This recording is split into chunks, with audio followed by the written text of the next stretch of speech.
guys, thank you so much for tuning back in with Adult Kids Podcast. My name is Mags, and I am your host.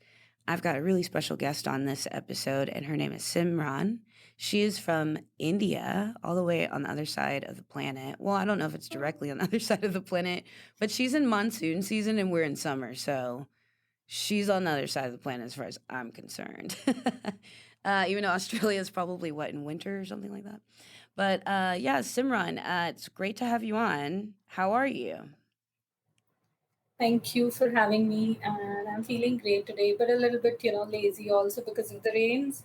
So it makes you a little, less motivated to do any work. But I'm glad that we are recording this today, so I have that motivation to work. Yeah, to get up and get out kind of a thing while staying at home. Yeah, Because you yeah. you get to talk with somebody from somewhere else, so maybe it feels a little bit more like leaving the house. Yeah, kind of, but it's become very much. I would say I've become too comfortable with work from home situation because I honestly do all my work from home. So it's either at my own time, and so I think that's some benefit I can give that to the COVID situation that I got from. Yeah, it definitely put us into a position where we are all like still kind of traumatized and shocked by it, but because we didn't realize how digital we really were, I think, and I think that's what it, I think that's what it did was roll people into digital stagnation or something like that. But yeah, Yeah, it's crazy. it's so much more convenient also, like in if I come to the work that I do, it's very much comfortable for the clients I see also. Yeah. Well, yeah, I guess because I mean, what kind of mental health do you do? So for the listeners out there, Simran is a mental health professional, and she practices in India, and she practices primarily with adolescents and young adults. And the reason we brought her on for the show is because I really want her to help us talk to you about establishing healthy relationships with mental health professionals at a young age. You know what I mean? I mean, like maybe you want to take that step towards mental health, but at the same time, maybe you're a little scared because talking to a mental health professional can feel like walking on eggshells. You don't really want to offend them because you want their help, but at the same time, you don't want to completely let your guard down because you want their help, you know? And so Simran practices in India. She practices mental health. But Simran, can you tell us more about like what type of mental health practices you typically lean on most? Yes, so as you correctly stated earlier, also, I am from India and I practice in India, but I am looking forward to expand. So I do see certain clients outside India as well. And what I primarily practice, I wouldn't select one particular module of therapy because I believe in a holistic approach, an eclectic approach, wherein I completely see what the client's concerns are, their issues are, and depending on that, I make a plan uh, of 2 to 3 exercises or 2 to 3 techniques from different modules of therapy, and then club it and help them out. Yeah, so I primarily use cognitive behavior therapy, then mindfulness based cognitive therapy, certain techniques for, say, anger management, self esteem, motivation. So it's behavior, then cognitive behavior, then again assertive acceptance therapy or couples therapy. So that it's a mixture of a lot of therapies because I believe in a holistic approach, and I feel that works the best because each client is unique. Each client's concerns are unique to me. They have individual preferences. Absolutely. Yeah, that's really cool. I did when I lost my daughter in 2013. I think I started with like a really shallow form of like grief therapy because I didn't really know what I was going through yet, but the way it happened was really weird. Like I found out that she had her issue when I was only 18 weeks pregnant. So my process for everything was super strange. But anyway, so I started out with grief, but it changed over the years, and that's probably why you're like you have a holistic approach, right? Because people adapt and change over time, so I'm sure they either grow or master things over time, right? Yeah, that, and I'm so sorry to hear about your loss. But as you said correctly, that all your grief also has stages, but the stages that it's defined in, it's not necessarily that each individual goes through stage one, then stage two, then stage three. It can be that someone starts at stage three, then jumps to stage one, and then comes to five. So it's completely upon how you look at the situation. What's your perspective in that particular situation, and how do you feel about it? Right. Yeah, I totally agree with you on that. That's awesome.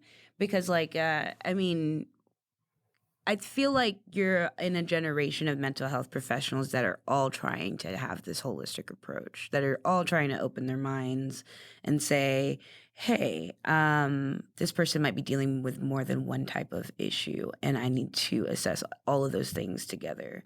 You know what I mean? Like sending them to their PCP or whatever. Um, but yeah, how long have you been practicing mental health with, primarily with adolescents and young adults? How long have you been working with them? Honestly speaking, I started in 2019, so it's almost 3 years now.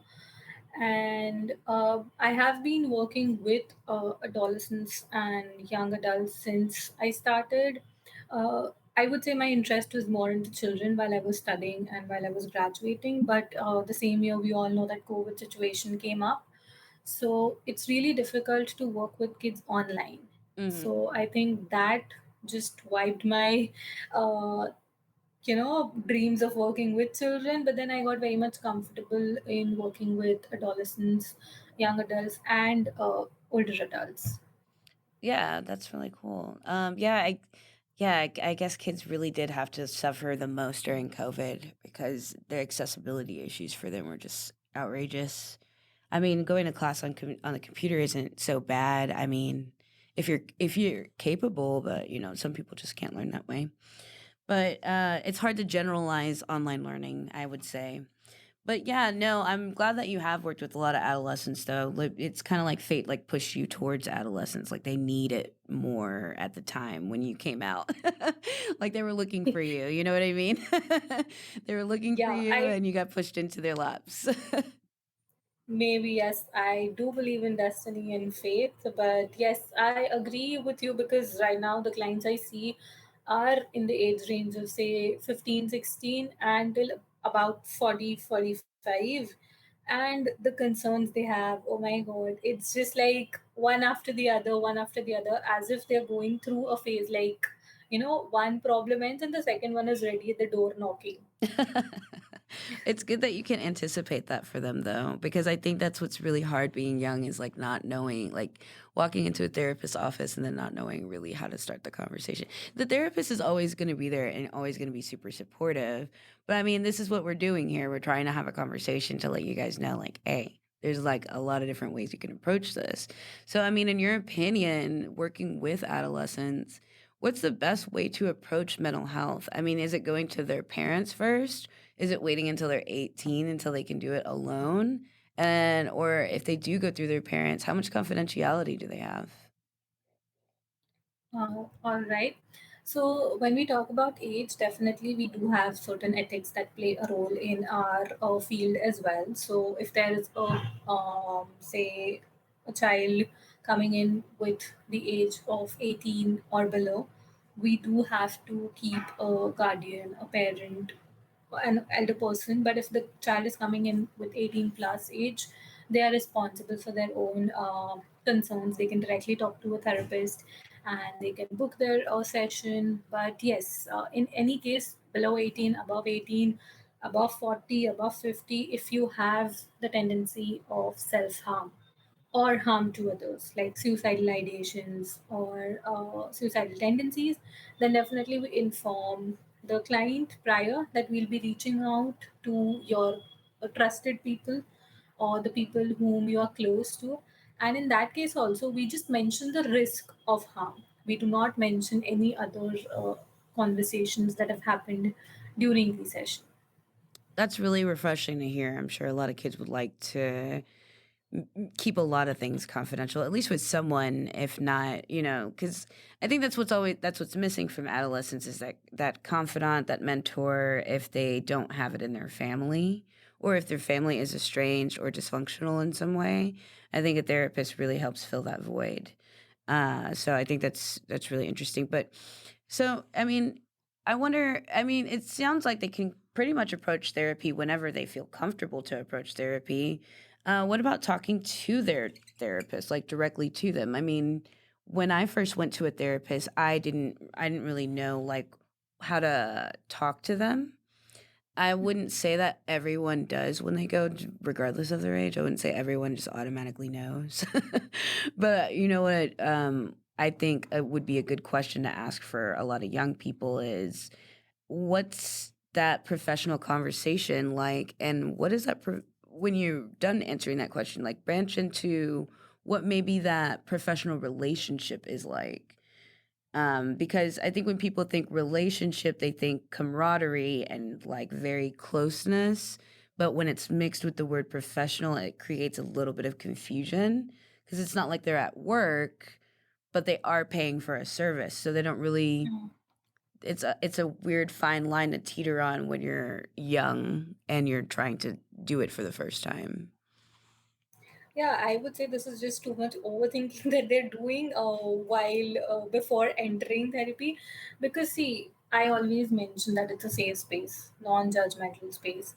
So you can open up at your own comfort whenever or whatever you want to share. I never force them that, you have to tell me this or you have to open up about your past or about something that they are not comfortable sharing.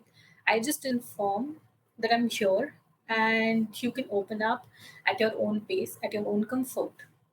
But definitely, as you said earlier, Mm. that there are a few people who do not know where to start or how to start.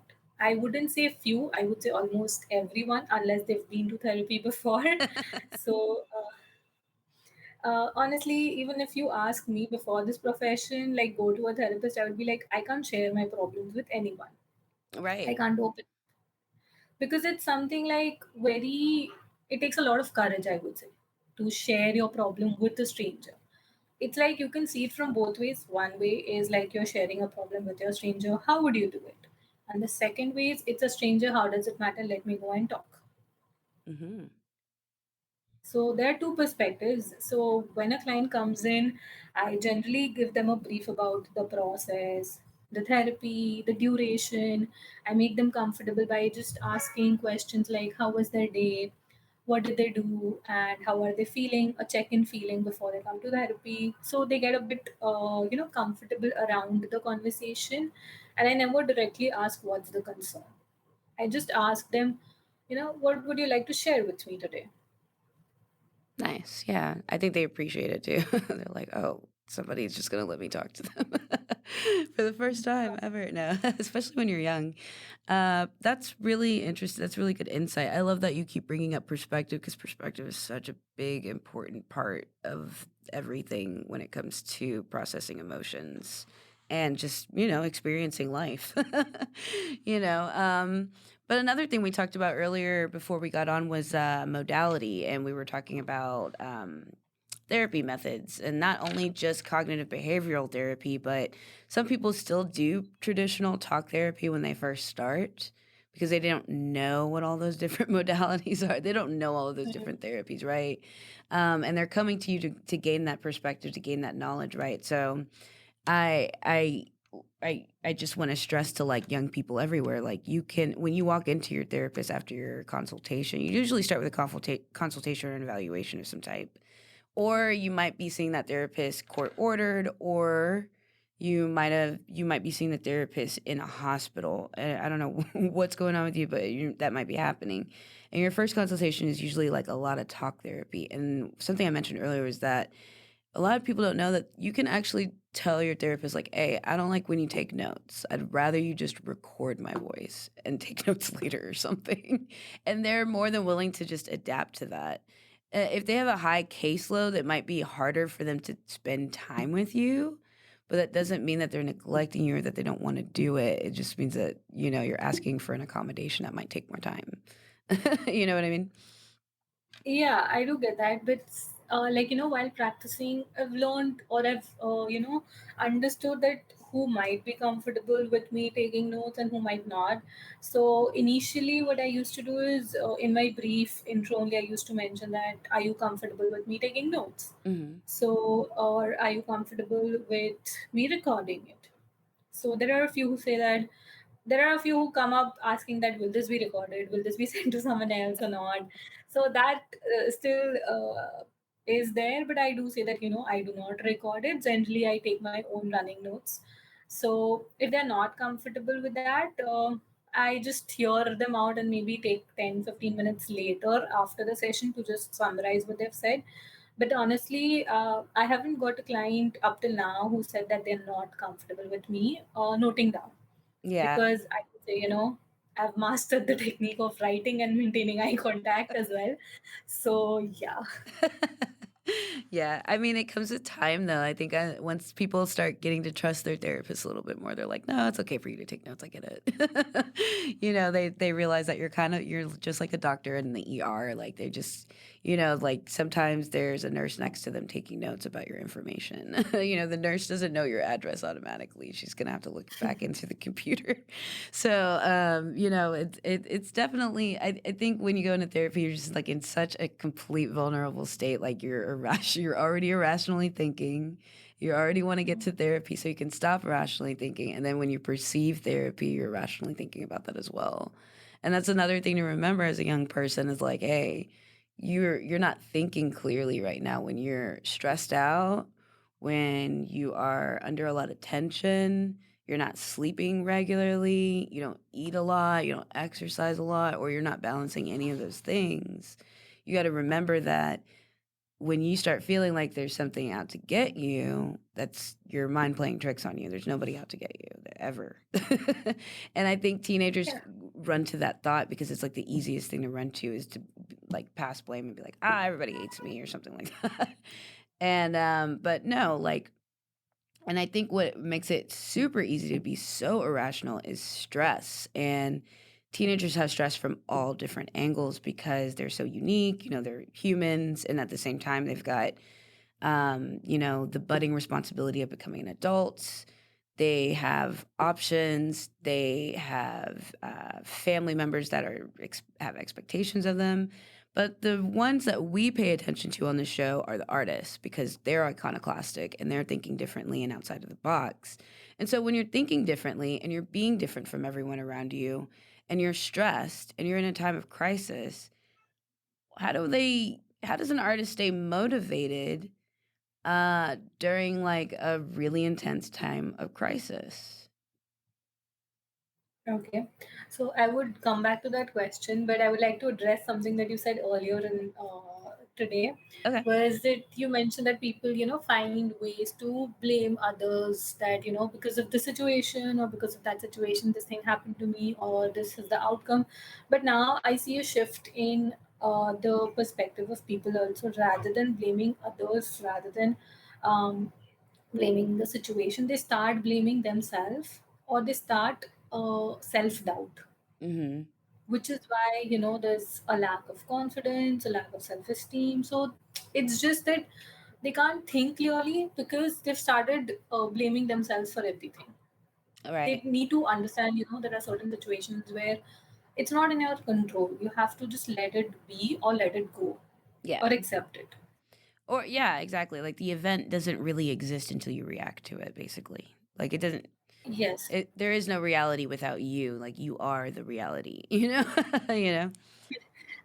Yeah, of course, the world is also real, but the situations can be as intense or as normal as you want them to be. Yeah, no, yeah, the world is definitely real, you guys.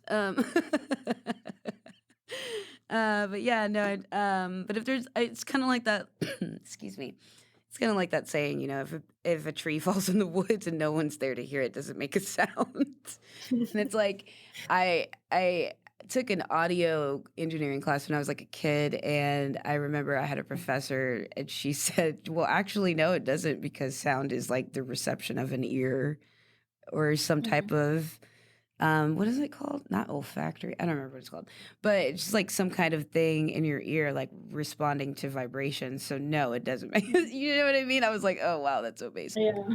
I felt really stupid. Yeah, Anyway. it's just like if you're there, the sound was there. If you're not there, the sound wasn't there. Yeah, that's what I mean when I So say like you're the reality. Like if you think about it, it's like, hey, like there's a somebody just fell in front of you and scraped their knee. You can either like cry for them with them, or you can like run and go get some band-aids. It's like one reaction changes yeah, the whole event. yeah. But yeah, so back to talking about staying motivated in terms of crisis. I know that perspective is a big deal, but what's something that you find yourself telling young adults more often than most, especially if they're trying to create things from nothing? Correct.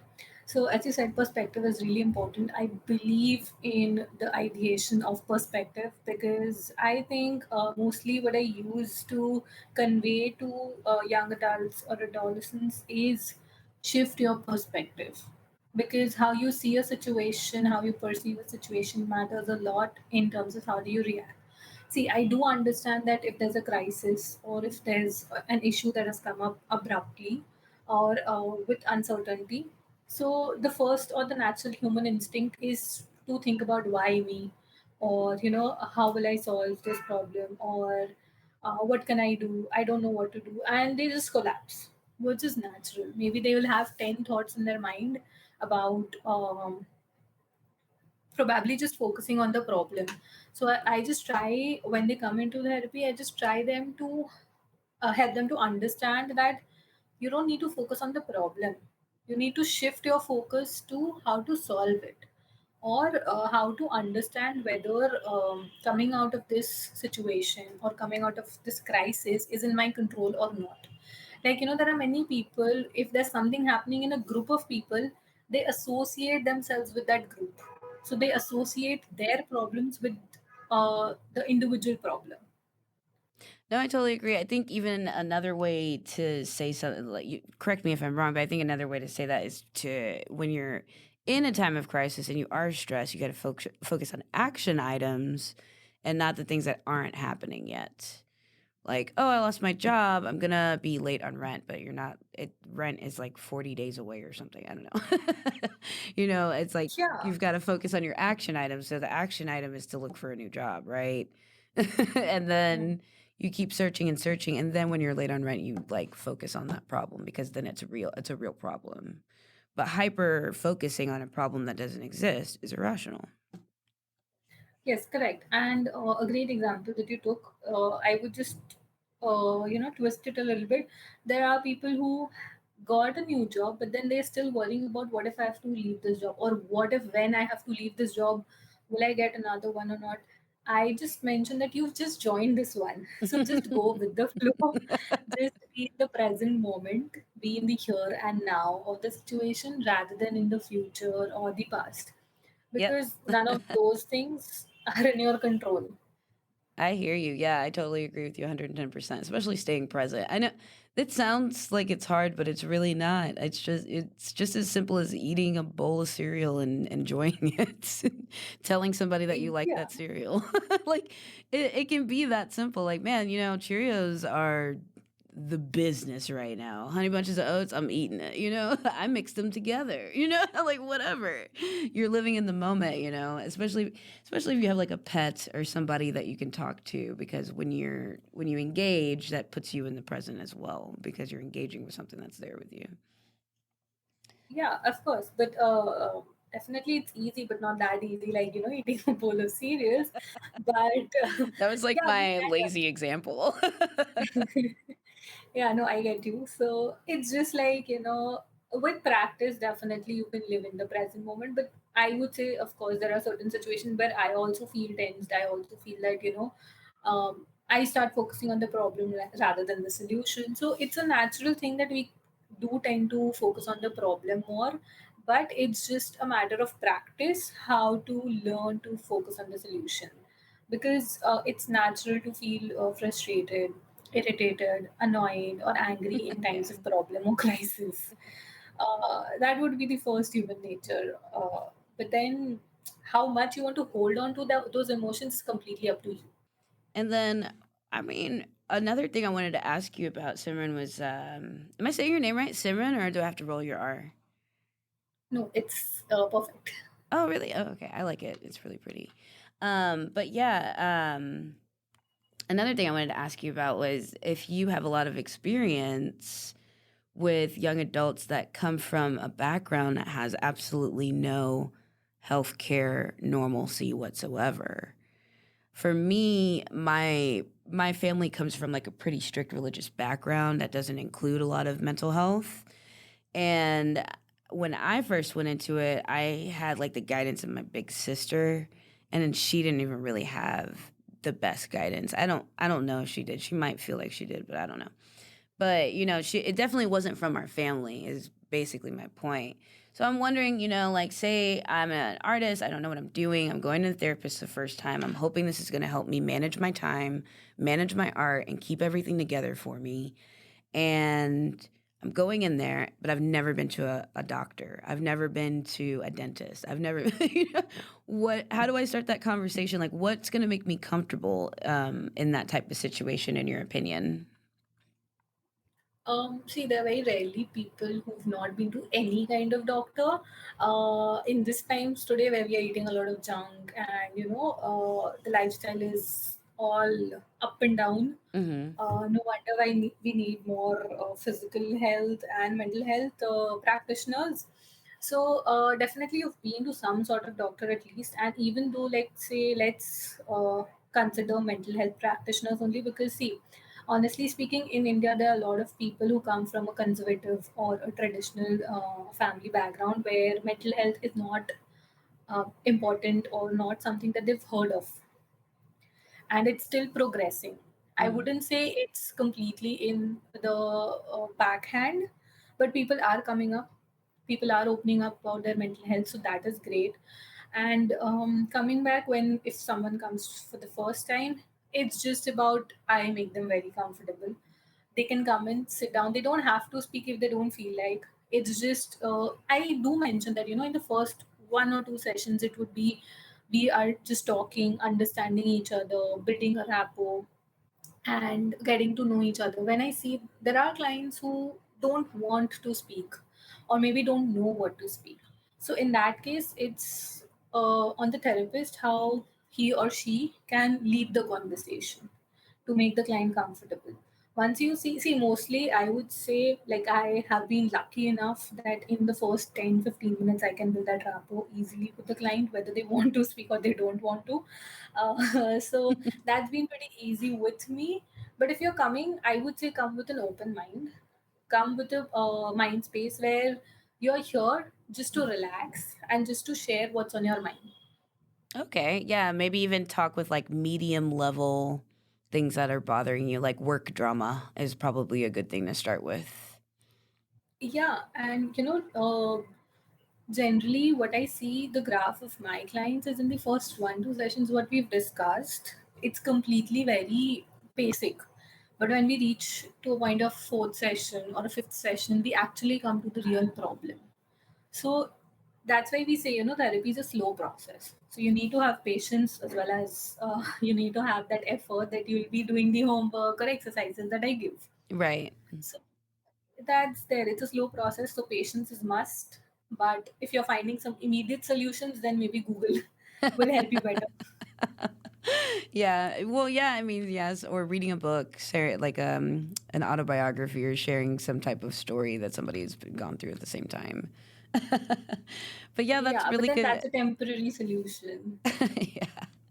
But yeah, that's really, really good advice. I love that. I definitely love that. Come with an open mind. If you are young, you've never been to therapy, you're going to therapy for the first time, go with an open mind, be ready to invest some time, and follow through with everything that your therapist is going to make you do in your free time. Because, yes, they are going to make you do stuff in your free time. They're going to make you read pamphlets, books, they're going to make you fill out charts, they're going to make you fill out an action plan, all types of stuff, depending on what you're going through. So, and then they just make you stick to it. That's all they really do is just hold you accountable to the stuff you want to do. Yeah, also like I would like to add on to this is like to, break the ice, or when you feel that the client is not talking too much or doesn't know how to proceed further, the best thing to do is just ask them like what brought them to therapy, or what are their expectations from therapy. So this eases out the conversation, because at least they know what why they came to therapy, or what are their expectations. So you are also very clear that what they want. Yeah, so I definitely go in there with a plan. I wonder what it looks like to start a plan though. Like if I was a kid, I don't even I guess the first thing they do is like let their parent know like, "Hey, I don't feel normal." But if they're not close with their parent, I guess they would either act out or probably talk to like a school professional, but then there's that stigma of like you can't let anybody know what's going on in the household. And that goes with pretty much any culture, right? It's like depending on how strict your family is, it's pretty much in every single culture. Don't let anybody know what's going on in the household. So it's like they don't want to say it at school. They don't want to say it to their friends because their friends are always competing with them, even if they're not admitting to it or showing it blatantly that they're competing. There is a little bit of competition there, and they don't want to tell their friends that they have problems at home. So Yeah, clearly. There's a space of judgment also, the fear that what if convey this to my friend, what will they think about me, will the friendship remain the same? So mm, the fear of judgment is also there. yeah, yeah, especially when you're young because you don't know totally where judgment comes from. You're like, does it come from people? Does it come from a higher power? I'm not sure, but I feel it all the time. I feel Yeah, it, but it comes from yourself. Like, let's be honest. Judgment comes from ourselves. definitely. Also, they are in that zone, maybe I would say, or a phase. I don't know what to term it, but yes, they are in that particular space where they want to fit in hmm to a group or to a certain society, because to look maybe cool or from the Gen Z. So you just do certain things. Like right now, social media has become so much important. I mean, the amount of time you spend on social media, it's somehow affecting your mental as well as physical health, because you start comparing yourself to people you see on social media, and Right. then you look down upon yourself. Or upon the people around you. Yeah, another thing that's really weird about social media is that it just like constantly shows you like flipping, like not flips. Constantly shows you clips of the good, the bad, and the ugly. So you think you're getting away from one or the other, and then one they start to integrate with each other again, or something like that. And so, like, I'll hear a lot of people say things like, "Oh, I like it because I look at cat videos all day," or "I like it because of this," and it's like, I wish you could be that safe. I wish you could be that safe on social media. You can't. It's coming. They're gonna get a weird video somewhere that you don't want to watch. But yeah, and then it's also what really weirds me out about the internet is the accessibility to really gruesome things that happen in life that you can just kind of otherwise live without. Like we don't need Yeah, to see people getting attacked and stuff like that. Like if it yeah, did, I if think it didn't happen in your neighborhood, I mean, you're okay.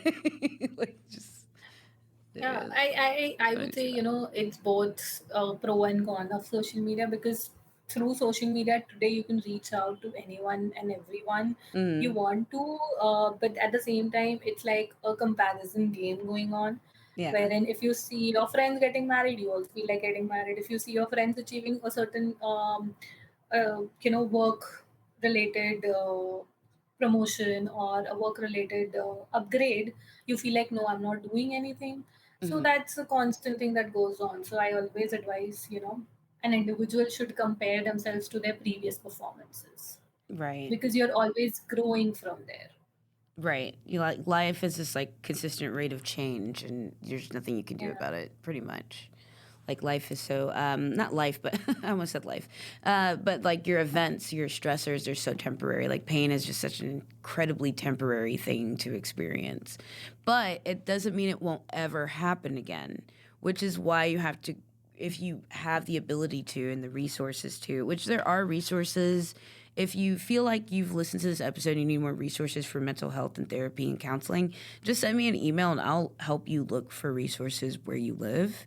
Because there's always something somewhere, and I'm the master of finding that stuff. If you need help, you let me know. But if you are young and you need resources and you need help, please give us an email or send me an email. If you want to get in contact with Simran, all of her information is going to be at the bottom of all of the episode. You can follow her on Instagram. She is really, really well known for what she does. She's in articles. I mean, she's in other podcasts. She's really paving the way for herself. Thank um, you. no problem. You're doing a great job. But Simran, what I wanted to ask you is there like a special part in like for you that involves like mental health? Like, why did you choose mental health to study and go out and put like pay it forward in that way?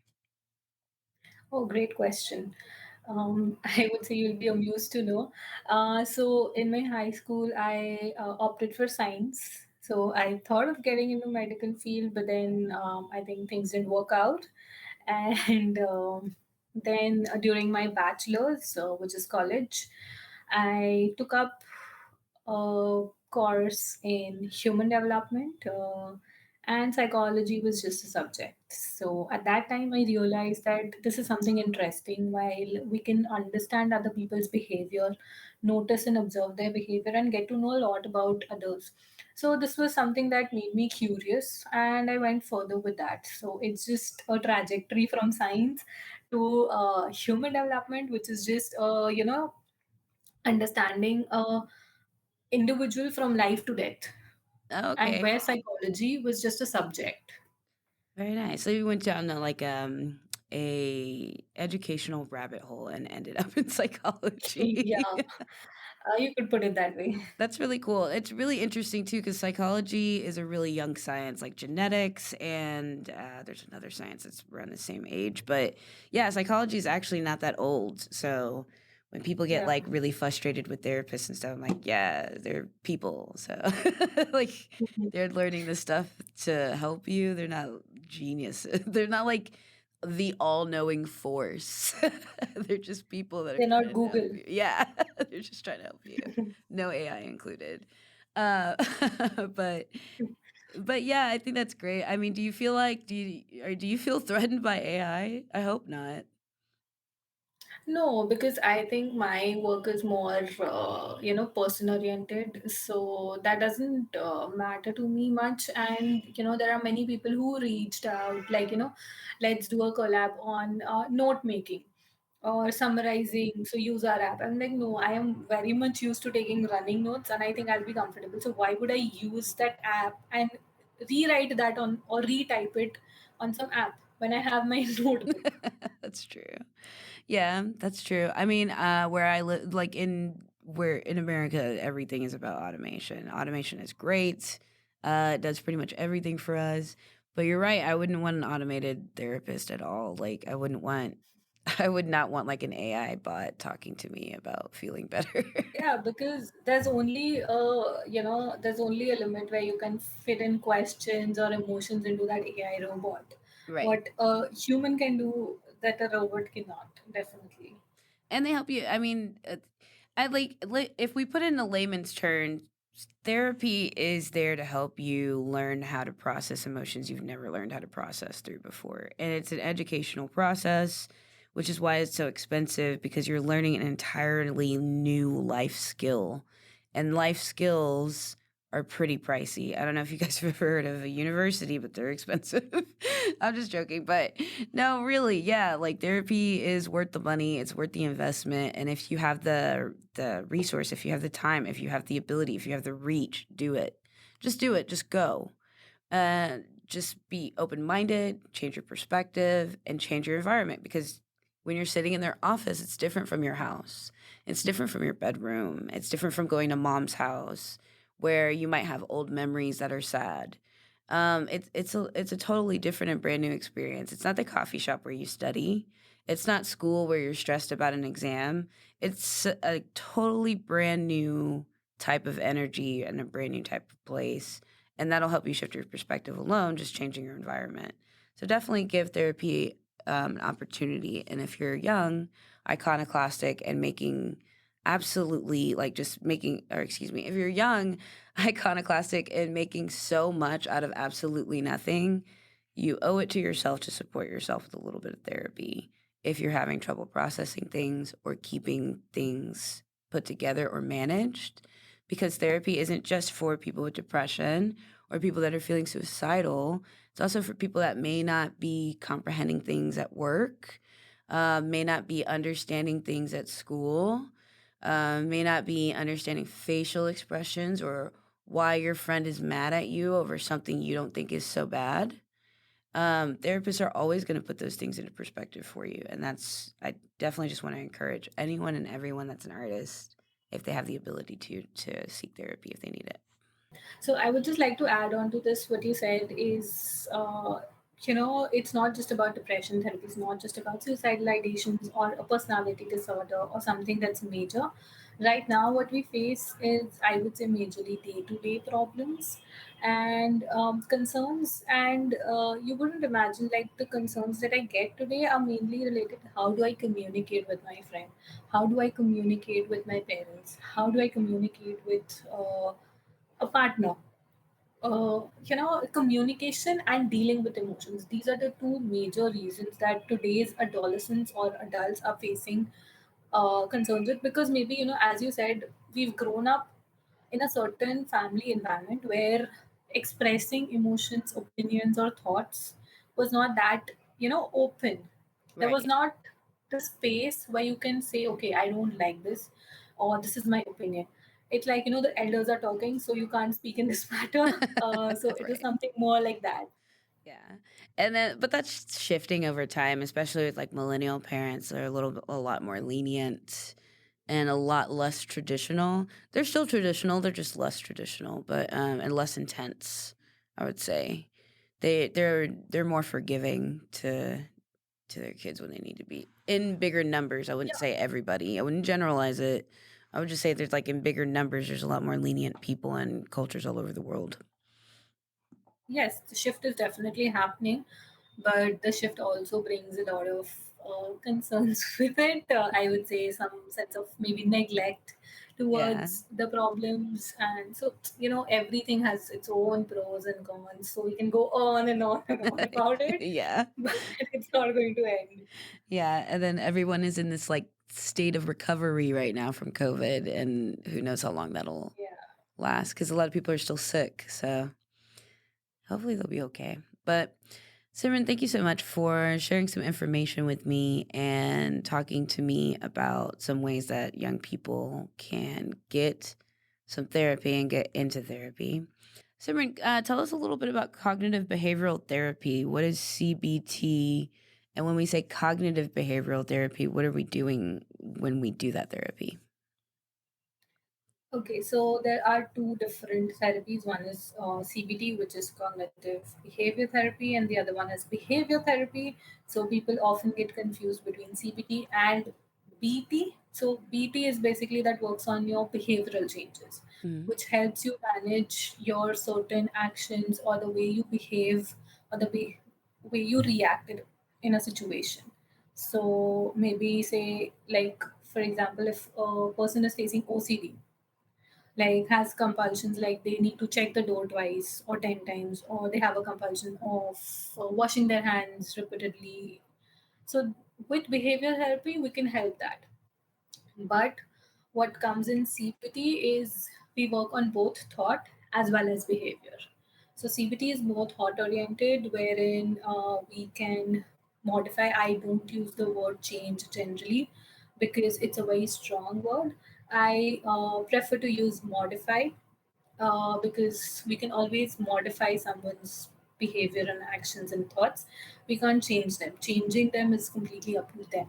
Mhm. So we modify their behaviors, their thoughts. So if a person has, say, negative thought process, Mhm. so with the help of CBT, we can try to shift it to more positive thought process, or in a way where it can create a balance in his life, his or her life. Okay, so basically it's kind of like trying to help somebody stop saying, "God, this sucks," and start getting them to say, okay, I don't care." Can manage. Or, a different type of positive outcome. But trying to get someone to stop saying the same reaction over and over again to, like, negative events, right? Yeah, completely. Like you said, you mentioned, like from it sucks to maybe I can still deal with it or I can manage. Not that I'm perfectly fine and I'm happy, jolly. That Right. doesn't come instantly. But Yeah, yeah, apathy is not the answer, but I didn't know what to say. yeah, that's okay. No, I hear you. Sorry, I was just trying to be funny. I know it didn't work. But no, this is a great conversation. I'm really glad that you're coming on. So, what are your plans for the future? Are you going to come to the States and help adolescents here? Do you have family here? No, I just have my sister. She's studying criminal law. Oh, So, nice. yeah. We can run a business together. You Uh, can. Yeah, you'll be a very dynamic duo. That's the dynamic duo we want and we need. Yeah. yeah, of You could course. be like I contractors wish. to the police department and everything. Uh, that would be cool. But okay, well, do you feel like you're gonna go to London or you like you live in Calcutta? Yeah, That's not that bad. West Bengal. Is it bad there? Is it ghetto or is it like nice and suburban or how do you feel about it? Honestly, I love my city because I've been brought up here since my childhood. Although I was born in a different city, Mhm. but I have lived here for 27 years, and I don't, think of changing the city even within India. So abroad is something very far. Yeah. So yeah, I am very much comfortable because see, we have a life here which is medium paced, not too fast, not too slow. Yeah. So I'm used to this. So if I shift to somewhere it's too fast, I will not be able to manage. So I think yeah, I'm in a good space. Yeah, I'm originally from Houston, Texas, and there's a huge Indian community there. So if you ever get bored and you want to go to Houston, Texas, because that's where all the food Sure. is. I'm just being honest. Because I know that the food is really good in India. So why would you leave anywhere that has good food, is my opinion, but whatever. Like, if the food is good and it's affordable, you should stay there forever. I think wherever you find peace is the best thing. Like where you can feel like you can meet your friends, you can lay down, you can if you don't feel like doing anything, you can just chill. So yeah, it's just up to you like how you want to deal with the city. If you need a vacation, go on a trip. So live your life. Yeah, I agree. That's awesome. So establishing productive relationships with mental health professionals. So another thing that I guess we could talk about when we're talking about artists that are like different from these people go against the grain, right? They're just totally different. Nobody expects them to ever become anything. No one expects much out of them, but then they always just end up on top. And there's tons of them all over the world right now. It's just I think something that holds those people back is I think what holds those people back from creating through crisis or becoming like very well known iconoclasts is that they have those stressors and they just don't know how to manage them. Or they're very eccentric and they don't know how to manage their eccentricity with, like, for example, for bipolar disorder, this is a good example. Mhm. Bipolar disorder, people are either manic or depressive, right? And sometimes it's like for prolonged periods of time. Some people, when they first start taking the medication, start telling people like, "Oh, I'm groggy, I have mental fog, I don't like this, I feel like I'm in slow motion, or I feel too ramped up, blah, blah, blah." The reason they feel that way though is because they were so used to one or the other. Either they were so used to being depressed or so used to being manic, right? So like they're basically just like, one or the other. And then when they start taking medication, they don't realize that like if they take the medication and couple that with therapy at the same time, they're doing CBT. CBT will help them change the way they think to where they can start adapting to being calm and less manic, and then also producing the same amount of art.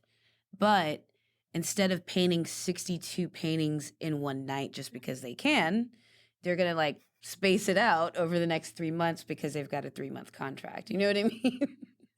Yeah, like you, I completely get that. And I do understand where they come from because it's something I guess inside them that's changing when they are at their peak of extremes of doing something, completing something before time. It's their different hormones that release, and when they're lazy or they don't want to do anything, there's a different hormone. So medication helps you balance the hormones, while therapy helps you understand how you can deal with the balance because you've always lived at the extremes, either high or either very low. Right, yeah. So as you said that a rush of completing 50 paintings in a day just because you can, maybe later on the next month you'll feel like I don't have anything to do. What do I do? And then you feel depressed Yeah. and So burned that out. balance comes in. Yeah, burned out as well as depressed. So it's like a combination of both. Medication and therapy can help you balance. Yeah. Yeah, medical intervention isn't for everybody, but yeah, that's definitely something that I wanted to like include is like, you get used to either to sucking. If that's the way you want to define yourself when you're not at your best, you get used to that. And you get used to that and you lower your standards over time. And then you like stop taking care of yourself. And that's how those people end up like that, especially for people that are listening to this and they don't understand mental health issues at all because they're balanced or whatever and they have all the right chemicals or whatever. I don't know. And a great like Yeah. upbringing, whatever their deal is. But they might not even understand like why is it so hard? I don't understand. It's like, well, you just kind of get used to stuff. And it's not like you're like beating yourself down. It's not like you're tearing yourself apart and being mean to yourself all the time. It's just that you get used to being okay with being mean to yourself. And that's why you got to go to Right. therapy. And that's when your No, projects that's miss deadlines and then you're just not yourself anymore. No, it's very accurately put by you that people do get used to the way they are or the way they act or react in certain situations. Like, for example, I wanted to mention this earlier also that they get used to the fact of suppressing their emotions or piling up their emotions or anger, and they forget that there's a box and there's a limited space to pile up there. Once the box is going to open or overflow, it's going to burst on a very tiny thing where the other person wouldn't understand why you're bursting out on a small incident, but they fail to understand and they keep on suppressing their emotions, their thoughts. They feel that avoiding or escaping them will help it vanish, but that doesn't vanish. You're carrying that baggage, be it artists, be it anyone. It's going to be the same because see, with artists, what happens, they carry the baggage of their reviews, how well they did or how bad they did, and then there's a benchmark that's set. I need to reach this benchmark, and then they keep on suppressing how they actually feel about their art form or what they've created. It just depends on what other people are saying. Right. Yeah, and that's really hard to live that way. Especially like if you don't inherently adopt a support system through life, where some people's support system is built over time, just meeting different people, different places, different jobs, whatever the circumstances.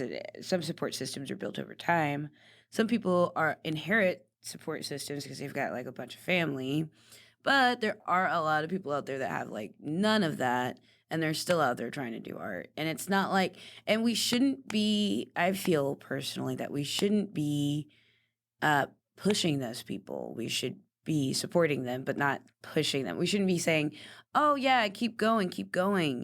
Run till the day ends. Sleep is for the weak." like, no, you should be like, "Hey, I love your art. I hope you're getting a lot of good sleep because I'd like to see you make some more." Like we gotta like shift our response to supporting the people that we care about, especially like as a fan because I don't know if you've heard about it in America, probably all over the world, I don't know. but because it's not something that I've researched, I didn't think I would bring it up, but there's like a really bad fan issue where fans get really obsessed. Yeah, there's a huge fan issue out here where like people are like hurting each other, and then like all over the world right now, people are throwing stuff at fans to try and get clout and just doing like really mean, horrible things like left and right. Yeah, I shouldn't be yeah, laughing. It's awful. I completely understand where you're coming from and what you're trying to portray it out, even though in a fun way, but it's realistic. That people right now are in a zone where comparison is everything, where what others see of you or what others' opinions are about you is everything. They forget that they have their own opinion. Right. Yeah. And that's So what, it's and kind that, of sorry. Go ahead. Go ahead. it's just kind of a rat race. I was going to say that. Yeah, it is. Like I couldn't say it better to be honest. I mean, like, yeah, we got to stop the first thing we got to do is like form yourself. Like I think it was easier at a time when the internet was a choice because this is what I think the difference between millennials, Gen X, and Gen Z are, is that millennials had the choice. Like I remember when I got my first cell phone, I was already 14 and Hmm. I would conveniently lose it so that my mom didn't know where I was. So you had choices. You could say then you were choosing at that time to be reached Right. or to be available. And before that, it was almost like it was never a choice. It was just like you were just missing people left and right. And it was just okay. Like nobody really held it Hmm. against you for missing a phone call. And then when the cell phone became so portable to the point that like there were little tiny Blackberries and everything, and it became so accessible, it was a choice. And then Gen Z doesn't have that choice. They get that stuff thrown on them immediately. Like, oh, you're leaving? I'm gonna put an air tag on you in your backpack. What? Like, I know Yeah. I know that the world is scary, but it's not that scary. Yeah, but then today when I see like how technology is advanced, it's good. But at the same time, I see 4 years old, 5 years old having a tablet or an iPad or a phone. I'm like, they shouldn't have this. I know they need to do the preschool in COVID times, but then it was something that there should be a limited time that they should spend on screens, because at that age, and right now everyone has an iPad, everyone has a gadget, and I don't know what they do all day. They get instant gratification all day. Like this is why the reason it messes all of us up, all of us, not even just kids, probably kids the most, but the reason it messes all of us up is because it's like instant gratification, instant answers, no problem solving needed whatsoever. And then when they put it down and they start having to solve problems around them, it's like an exercise. It's like exercise. Like, I'm tired. I don't want to do it. Like, I'd rather just zone out. And it's like Yeah. it's addicting to do nothing because doing something just raises your heart rate and makes you stressed out or something. But yeah, no, millennials are like totally different in that way because it's a choice to us. We're not necessarily stuck on our phone all day. We look like we are because we have 36,000 apps that control our lives, but we're not always on one app. I would say. Like, we're Right. not exclusively reading news and we're not exclusively like watching TikTok videos. We might be like mixing a little bit of work in there. Shifting, yeah. Yeah. Yeah, I completely agree. But then today's, as you said, Gen Z and whatever they call themselves, honestly, it's just like, uh, right now they don't term their partnership as relationship as well. It's a situationship. So I get people with that I am in a situationship, and I'm like, can you elaborate? And they're like, they are more than friends, but not in a relationship. I'm like, okay. So how do you want to go ahead with this? That's hilarious. That's sweet. I think that's a sweet way to define something that's because what Facebook tried to define it as a complicated relationship. Like, you don't know my life, Yeah. Facebook. You're a robot or you're an internet site. But yeah, no, that's kind of adorable to me. Like, oh my god, I'm in a situationship. Like, we're not really together. Like, okay, whatever. teenagers, Gen X, and cell phones and being very interesting about them. That's right. Yeah, they don't have a choice. They never got a choice. They had access to cell phones at a younger age, which is weird because their parents, nope, their parents are Gen Xers still. I was going to say their parents are millennials now, but they're not. But yeah, no, yeah, that makes sense because Gen Xers don't know what to do with cell phones at all. Not in a mean way. Yeah, I don't care about what yeah, age yeah. anybody is, but they just don't know what to do with them. Like it's not. They're either like just reading the news all day or one app wondering it. Just Basically, forwarding messages. yeah, they don't. They don't really need. They're so self sufficient. They don't need it. So I feel like for them, a phone is more cosmetic than anything because they don't keep in touch with each other the same way we do. Gen Xers are just so self sufficient to where they just don't need cell phones. So they're like, yeah, I see my friend every Tuesday at the same place. What am I gonna use this for? To call my friend? No. Um, like we do the same thing all the time. We hang out. Because that's how it was for me when I was a kid before I got a cell phone. We just all had a routine, so we didn't have to worry about calling each other's house to be like, "Are you gonna be there?" We just like showed up and we were there. We can also talk a little bit about mindfulness, maybe. How do you feel about mindfulness?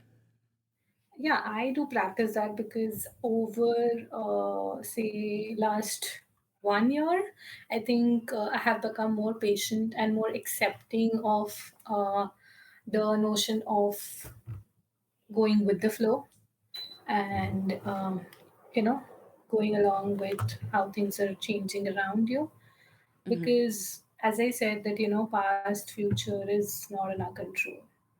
So why to ruin our present thinking or worrying about the uncertainty in the future or something that's happened in the past? Right. Yeah, and what's really interesting about mindfulness is I think people might think it's so close to self awareness, but Yeah. they're totally different. And it's weird that they're different because they should be really the same. They're close, but they're not the same. I mean, self awareness is like how you're acting with other people, and then mindfulness is like how you're acting with yourself. And what's really weird is that what I learned about mindfulness was that it was super weird concept to me that meditation can look pretty much any way you want it to look.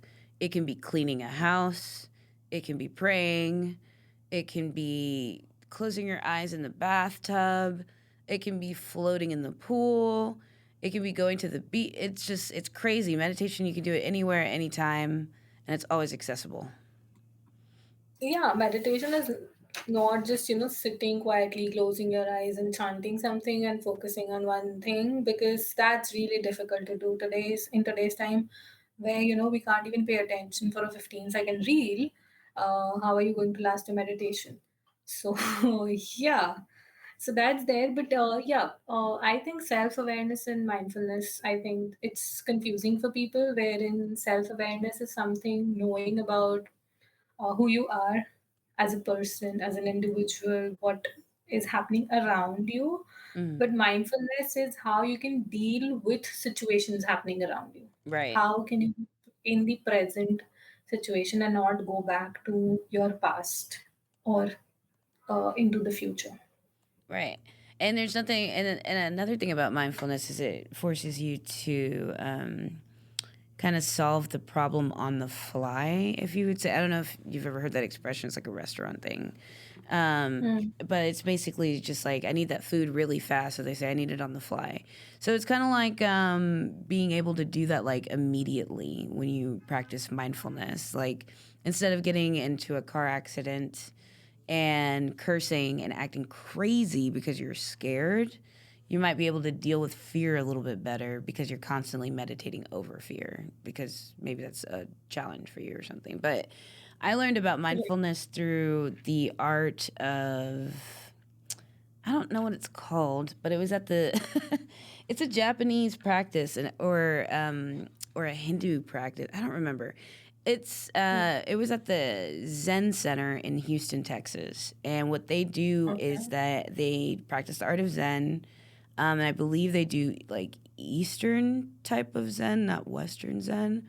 Oh no, they do westerns and they do the Japanese stuff, but they mix it in with other stuff because they talk about dharma and a lot of other things. I'm not educated enough to know. I just remember I went there a lot because it was super relaxing when then we got to clean. And so basically, what you do when you go to the temple is you check in and you go and sit and you wait for everything to start. You're just kind of quiet. Everybody's really silent. There's like a monk there that lives there. She's been there for like 500 years. I don't know how long she's been there. She's been there a while. And she doesn't look old at all. She looks really young. And she like kind of like leads and supervises and they do chants. And then when all of that silent and slash chanting stuff is over with, they used to do like this community thing where we would all just clean the house that we had like our meetings in. And it was cool because it was like a house where a bunch of monks lived, and we would just help them clean. It was already clean, but we would just help them like clean anyway because it was a meditative practice. And I can't remember what the practice was called. It's like dochi or something like that. But I think that's one of the cool meditative practices. Yeah. Simran, thank you so much for your time and your knowledge and your wisdom. Thank you for having me.